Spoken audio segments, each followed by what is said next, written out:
মানুষের কর্মজীবনকে আরো সহজ করে তুলতে চুয়াডাঙ্গার জেহাদ তৈরি করেছেন এক আশ্চর্যজনক রোবট। দীর্ঘ 1 বছরের পরিকল্পনায় এই রোবটটি তৈরি করে ইতিমধ্যে আন্তর্জাতিকভাবে পেয়েছেন স্বর্ণপদক। কি কি আছে এই রোবটে, কি কি করতে পারবে তোমার এই রোবট? আমার যে প্রজেক্ট হেক্সাগার্ড রোভার, এটাতে আমি প্রায় দীর্ঘ 1 বছরের অধিক সময় ধরে কাজ করছি এবং প্রায় 6টা সেক্টরে এটা একটা সমস্যা সমাধান দিতে পারে। তো এর ভিতরে সর্বপ্রথম আমাদের আছে ফায়ার অ্যান্ড সেফটি, যেখানে ফায়ার সার্ভিসদের এটা সাহায্য করবে। ও যেখানে অতিরিক্ত আগুন এবং ধোঁয়া, বিষাক্ত গ্যাসের কারণে উদ্ধার কাজে ফায়ার সার্ভিসদের কষ্ট হয়ে যায়, সেই সব জায়গায় কিন্তু আমাদের এই রোভারটা কাজ করতে পারবে। যেহেতু একটা উচ্চ তাপমাত্রায় কাজ করতে সক্ষম, সেহেতু এইসব সেক্টরে কিন্তু সহজে কাজ করতে পারছে। এরপরে আমাদের আছে বোম ডিফিউজিং সেক্টর। তো প্রায়শই দেখা যায় যে বোম উদ্ধার কাজে যেগুলো থাকে ঝুঁকিপূর্ণ কাজ, তো সেই সব জায়গায় আমাদের এই রোভারটা কাজ করবে। আমাদের রোবোটিক আর্মের মাধ্যমে আমরা সেই বোমটাকে ডিফিউজ করতে পারবো এবং আমাদের যে শনাক্তকরণের বিষয় আছে মেটাল ডিটেক্টর, সেটা কিন্তু একটা বোম ডিটেক্ট করতে পারছে। এরপরে আমাদের আছে ইন্ডাস্ট্রিয়াল সেক্টর, যেখানে অতিরিক্ত তাপমাত্রা এবং অনেক সময় দেখা যায় যে বিষাক্ত গ্যাস নির্গত হয়।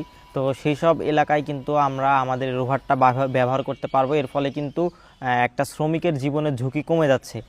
এরপরে আমাদের আছে কৃষিক্ষেত্র, যেখানে আমাদের রোভারটা একটা এলাকার জলবায়ুর কী অবস্থা, আর্দ্রতার কী অবস্থা, তাপমাত্রা, এর থেকে শুরু করে মাটির পিএইচ, এই সব কিছু তথ্য দিতে পারবে। এর ফলে কিন্তু একটা কৃষক চাইলে দূর থেকেই সে তার জমিকে নজরদারির পাশাপাশি তার জমির যে ডিটেলস সেটা নিতে পারবে এবং সে চাইলে কিন্তু এটার মাধ্যমে কীটনাশকও প্রয়োগ করতে পারবে।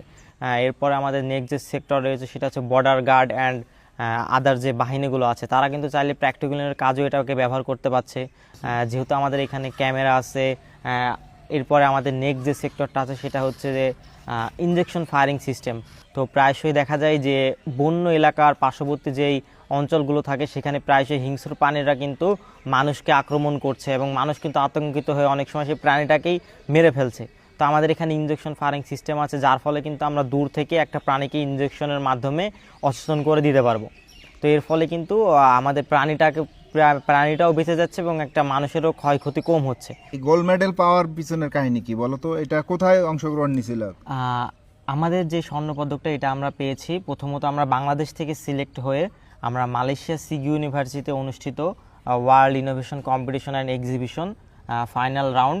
তো ওইখানে প্রায় 20টারও অধিক দেশ এবং 200টারও প্লাস টিমের ভিতরে খুলনা বিভাগের একমাত্র টিম হিসাবে আমরা ওইখানে অংশগ্রহণ করে স্বর্ণপদক জিতেছি।